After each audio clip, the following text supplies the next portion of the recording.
আউযুবিল্লাহি মিনাশ শাইতানির রাজিম বিসমিল্লাহির রহমানির রহিম। সুপ্রিয় দেশবাসী, আসসালামু আলাইকুম ওয়া রাহমাতুল্লাহি ওয়া বারাকাতুহু। যে যেখান থেকে আমাকে দেখছেন সকলকে আন্তরিক মোবারকবাদ। সর্বদা সত্যের সঙ্গে থাকুন এবং সত্যকে জেনে নিন, সত্যকে মেনে নিন এবং সত্য সংবাদ পেতে হলে আমার চ্যানেলটাকে সাবস্ক্রাইব করে সবাই মতামত দেবেন আপনাদের মূল্যবান। ধন্যবাদ সবাইকে। ব্রাহ্মণবাড়িয়ায় বিএনপির দুই পক্ষে সংঘর্ষ, এই নিউজটা দেখলাম। আমরা অত্যন্ত ব্যথিত এবং মর্মাহত হয়েছি যে বারবার একটা দলের কর্মীকে যদি সেই দলের চেয়ারম্যান বা সেই দলের নেতা যদি এই চাঁদাবাজ সন্ত্রাস এইসব বন্ধ করার জন্য নির্দেশ দেওয়ার পরেও যদি তারা এই কার্যক্রমগুলো চালিয়ে যায়, তাহলে দেশের মানুষ তাদের থেকে কতটুকু নিরাপদ এবং আমরা কি ঘুরে ফিরে সেই বাংলাদেশের একই চরিত্রের দিকে, এই চরিত্র আমাদের কবে পাল্টাবে? চলুন আমরা ব্রাহ্মণবাড়িয়ায় একটা প্লাস্টিক কারখানার পরিত্যক্ত মাল বিক্রয় হওয়ার যে টেন্ডার ছিল, সেই টেন্ডারকে কেন্দ্র করে বিএনপির দুই গ্রুপে সংঘর্ষ হয়েছে। আমরা সেই ভিডিও ফুটেজটা দেখে আসি। ব্রাহ্মণবাড়িয়ার নন্দনপুর বেসিক শিল্পনগরীর একটি বিস্কুট তৈরির কারখানায় পরিত্যক্ত পণ্য বিক্রি করাকে কেন্দ্র করে সদর উপজেলার দুই ইউনিয়নের বিএনপি নেতাকর্মীদের মধ্যে সংঘর্ষের ঘটনা ঘটে। এতে অন্তত 15 জন আহত হন। পুলিশ জানায়, মঙ্গলবার সকালে ব্রাহ্মণবাড়িয়ার সদর উপজেলা সোহিলপুর ইউনিয়ন ও বুধল ইউনিয়নের দুই বিএনপির নেতা ও তাদের সমর্থকদের মধ্যে ধাওয়া পাল্টা ধাওয়া হয়। দফায় দফায় চলে এই সংঘর্ষ। বিস্কুট তৈরি কারখানার পরিত্যক্ত পণ্য ক্রয় করার জন্য বুধল ইউনিয়ন বিএনপির সাধারণ সম্পাদক হারুনুর রশিদের সমর্থক আশরাফুল ইসলাম মাসুম কারখানার কর্তৃপক্ষের সঙ্গে কথা বলে আসেন। পরে কারখানার পণ্য ক্রয় নিয়ে সোহিলপুর ইউনিয়ন বিএনপির সভাপতি নাসির উদ্দিনের সমর্থক মোর্শেদ হাজারীর মধ্যে বাকবিতণ্ডা হয়। তারপর মাইকে ঘোষণা দিয়ে উভয় পক্ষের লোকজন দুই দলে বিভক্ত হয়ে সংঘর্ষে জড়িয়ে পড়েন। তারা মাল খরিদ করব, আর বুধল ইউনিয়ন চাইতেছে তারা মাল খরিদ করবো। আমরা আইসি মাল বাই করার জন্য, তখন তারা আমাদের কাছে 5 লাখ টাকা চাঁদা চাইছে। চাওয়ার পরে আমরা যখন বলছি যে আমরা 1 টাকা চাঁদা দিব না, বলার পরে এরা হট করে 40-50 জন আমরা কাছে আক্রমণ করে। হঠাৎ করে আমি গেছি, পরে মনে করে আমি সহ আমার সাথে যারা ছিল সবাই মারধর করে, অনেকের মনে করে রক্তাক্ত করছে, মাথা ফাটাইছে। নন্দনপুর বেসিক শিল্পনগরী কর্মকর্তা জানান, ঘটনার পরপরই পুলিশকে ঘটনাটি অবহিত করা হয়েছে। আমরা প্রশাসন এবং পুলিশের সাথে যোগাযোগ করেছি যাতে আমাদের বেসিকের কোনো ক্ষয়ক্ষতি না হয়। খবর পেয়ে পুলিশ, সেনাবাহিনী ও র্যাব সদস্যরা ঘটনাস্থলে পৌঁছে পরিস্থিতি নিয়ন্ত্রণে আনে। উভয় পক্ষে প্রায় 700-800 লোকের জড়ো হয়ে এখানে ঝগড়ায় লিপ্ত হয়। আমরা সংবাদ পেয়ে তাৎক্ষণিক সেখানে যাই। আমাদের সাথে সেনাবাহিনী টিম এবং র্যাবের টিমও ছিল। আমরা উপস্থিত হওয়ার পরে তাৎক্ষণিক পরিস্থিতি নিয়ন্ত্রণে নিয়ে আসি। সংঘর্ষে আহতদের মধ্যে 5 জনকে ব্রাহ্মণবাড়িয়া সদর হাসপাতালে চিকিৎসা দেয়া হচ্ছে। সময় সংবাদ, ব্রাহ্মণবাড়িয়া।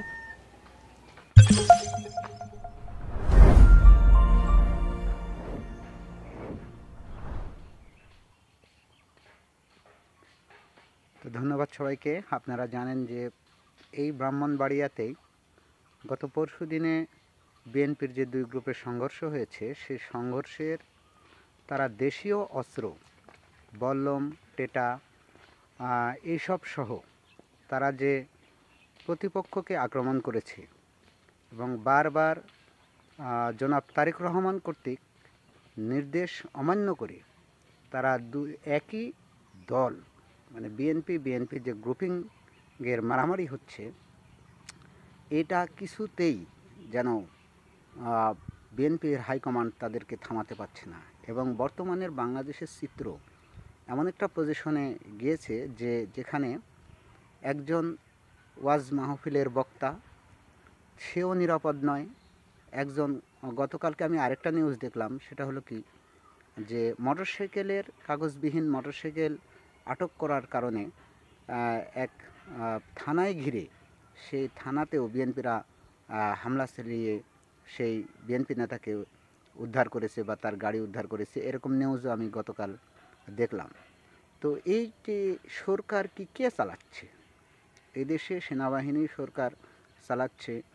তো কিভাবে আমি তো এটা মেনে নেওয়ার মতো একটা ধৈর্যের মানুষের ধৈর্যেরও একটা বা পরিস্থিতির অতিবাহিত একবারে মানে কি বলবো, মানুষ একটা বিরক্ত হয়েছে এই বিএনপির এই সব কার্যকলাপে। এত কিছুর পরেও এদেশে ডক্টর ইউনূস এবং সেনাবাহিনী যে দেশের সরকার হয়ে আছে, তো তারা কি ধরনের পদক্ষেপ নিচ্ছে যে এখন পর্যন্ত কোনো নিউজ দেখলাম না, বড় কোনো চাঁদাবাজ, বড় কোনো সন্ত্রাসী, কোনো গ্রেপ্তার নেই, কোনো অভিযান নেই। তো এদেশে কি আসলে ইশারাতে, কার ইশারাতে সরকার চালাচ্ছে, কিভাবে সরকার চালাচ্ছে, আমরা জনগণ এটা মানে খুবই হতাশ। তো বিএনপির যে আদৌ চরিত্র, বিএনপির নেতাদের ওই মিডিয়ার সামনে এসে বড় বড় ভেলকিবাজি গল্প এবং বিএনপির নেতাদের যে আচরণ, সেই গল্পের সাথে তাদের কোনো মিল নেই। একথা আজকে বলতে আমি বাধ্য হচ্ছি যে বিএনপির নেতা যে বারবার সন্ত্রাস এবং তাদের যে নিজের যে গ্রুপিংয়ের যে নিজের দলের গ্রুপিংই আজ পর্যন্ত যে ঠিক করতে পারে না, নিজের দলের লোককে যারা সংযত রাখতে পারে না, সেই দল দেশকে কি শাসন করবে আর তারা এ দেশে কী উপহার দেবে নতুন করে। তাই নতুন প্রজন্মের যে স্বাধীনতাকে আমরা যে